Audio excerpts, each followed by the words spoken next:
Hello, this is the last session on Specific Relief Act.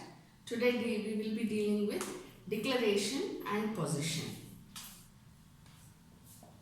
We already read that this is one of the points for specific performance.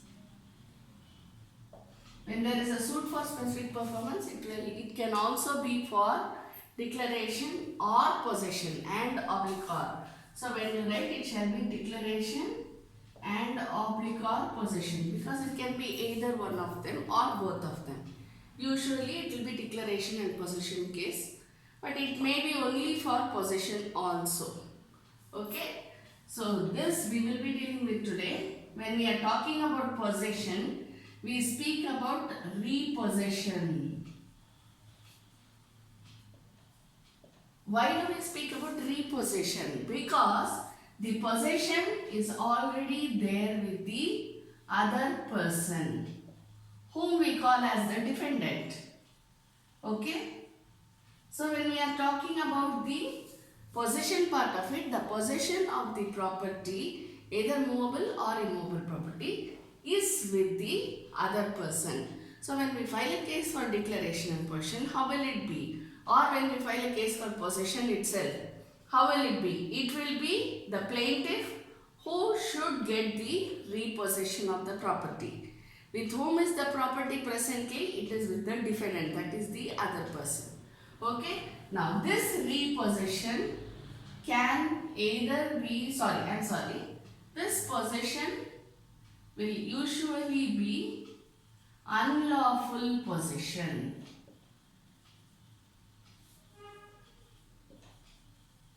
Unlawful possession. When does possession become unlawful? When it is not as per law. That is the usual answer. But why? When does it become not as per law? When either the other person has no right or title or interest. Even if he has right and interest, it doesn't mean that he can keep the possession to himself. What he needs, importantly, what he needs for possession is the title. Therefore, whenever we file the case for possession or repossession, however you term it as, we always file for declaration. Declaration means what? Declaration, the court declares the plaintiff to be the title holder.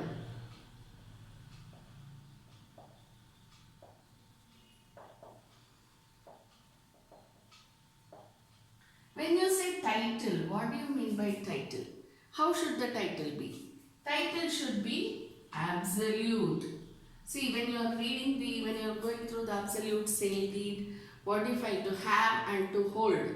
Absolute ownership shall devolve.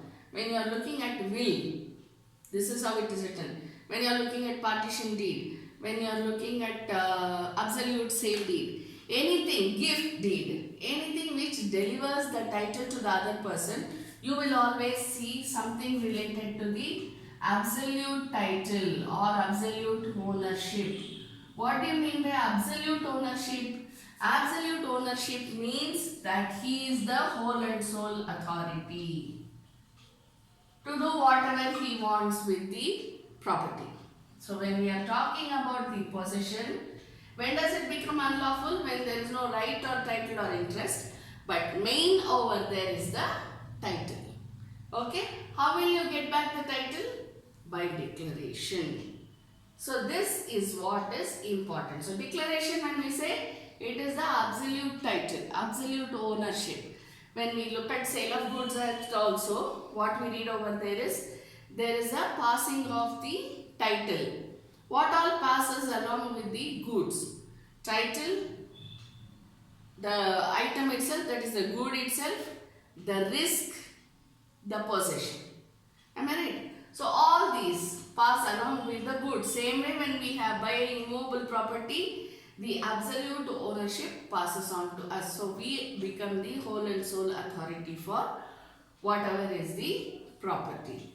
When a person doesn't have the absolute title, when a person doesn't have a title at all, see, a person may have an interest, may have right. I'll give you an example. Suppose there's a co-partner. Okay. Now we have Hindu Succession Act, Indian Succession Act, all this. There is a co-partner. What does the co-partner do? I have a title over the, I have a right over the, I have a right over the property. Therefore, give me a part of the property. He asks it as a matter of right. Okay, it's common. Now, maybe in a partition deed he may ask, or he may ask in P and SC case, whatever is the case, okay? Of course, it doesn't come in P and SC case, it comes in partnership. Suppose he asks, because he has a right, and because he has a right, he has an interest in the property. Now, but he doesn't have title.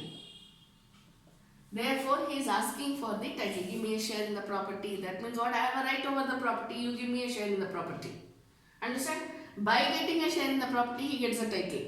Suppose he has right, he has interest, but no title. But he is in possession. Okay? While the person who has the title is not in possession, then this will become unlawful possession. If this person says, come on, I have the right over this property, I am not going to give this property to you. I am not going to give this property. He has no right to tell the title holder, I am not going to give the property to you. He can only ask the title holder, give me a share in the property. He cannot say, I am not going to give a share to you. Okay, I am not going to give back the possession to you. So what will the title holder do? He will say that he is in unlawful possession, Your Honor. So kindly give me back the possession. Understand? So in this case, there will be a declaration and a possession case. Clear? And when we are, of course, when we are talking about this unlawful possession, what do we look at? We also look at mesne profits. Am I right? Mesne profits is what? Unlawful gain. Gain got out of unlawful possession. See, suppose this is an agriculture property. The example that I gave you is of an agriculture property. The person has been tilling the land, whatever is involved in the agricultural activity. He has been doing it because he is in possession.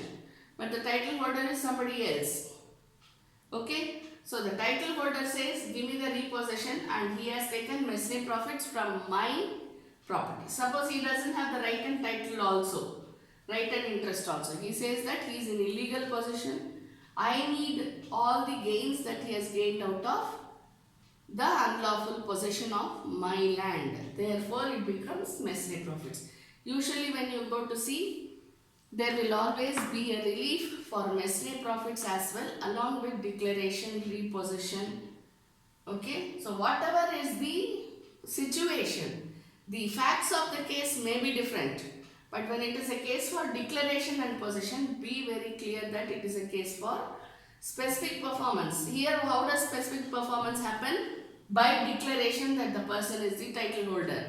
By the giving of repossession, the delivery of possession. When the court actually declares the plaintiff to be the title holder and the government actually directs the defendant to give the possession to the plaintiff, then it becomes the specific performance. Mind you, I already told you, specific performance may be out of contract or may be out of any duty or liability. In this case, it comes under duty or liability. If there is a contract, then it comes under the contract. Okay. So when you are given a case study, please read the case study very, very carefully and then start answering the question. Don't blindly go by, oh, this is a case for specific performance, let me start off. That is not how you approach the question paper. Okay. Thank you. We'll meet again.